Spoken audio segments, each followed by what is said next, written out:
இதுவரை நம்ம சேனலுக்கு சப்ஸ்கிரைப் பண்ணாதவங்க ரெட் கலர் சப்ஸ்கிரைப் பட்டனை கிளிக் பண்ணுங்கள், அதோட பெல் ஐக்கானையும் கிளிக் பண்ணுங்கள்.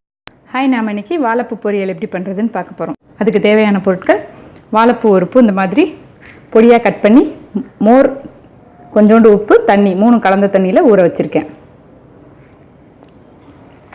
காஞ்ச மிளகாய் 4, பூண்டு 4, 2 டேபிள் ஸ்பூன் அளவுக்கு தேங்காய், 1 டீஸ்பூன் அளவுக்கு சீரகம். இது 4ஐயும் கோர்ஸாக மிக்சியில் தண்ணி விடாமல் இது மாதிரி அரைச்சி எடுத்து வச்சுக்கிறோம்.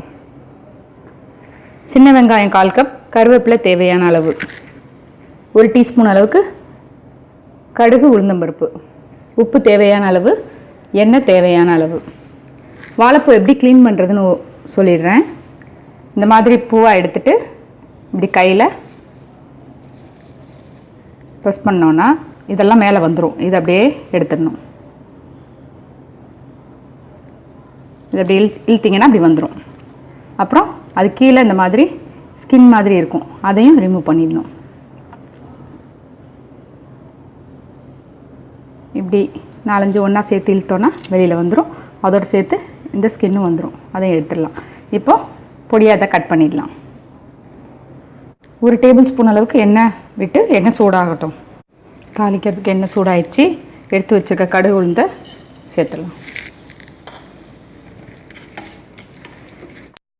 கடுகு வெடிச்சிருச்சு. இப்போது வெங்காயமும் கருவேப்பிலையும் சேர்த்துடலாம். நல்லா வெங்காயம் வதங்கி கலர் சேஞ்ச் ஆக ஆரம்பிச்சிருச்சு. இப்போது இந்த மோரில் இருக்க வாழைப்பூவை நல்லா புழிஞ்சிட்டு அதில் சேர்க்கணும்.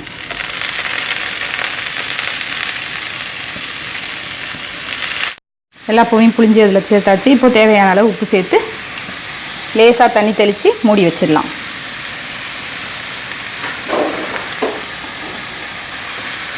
ஒன்றா கலந்து விட்டுடலாம்.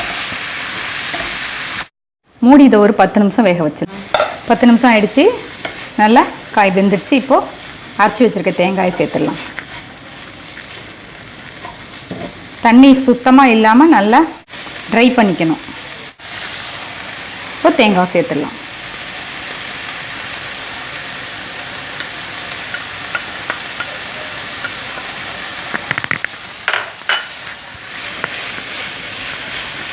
நல்லா ஒன்றா மிக்ஸ் பண்ணிக்கலாம். ஒரு 2 நிமிஷம் சிம்மில் வச்சு ஆஃப் பண்ணிடலாம். நம்ம வாழைப்பூ பொரியல் ரெடி.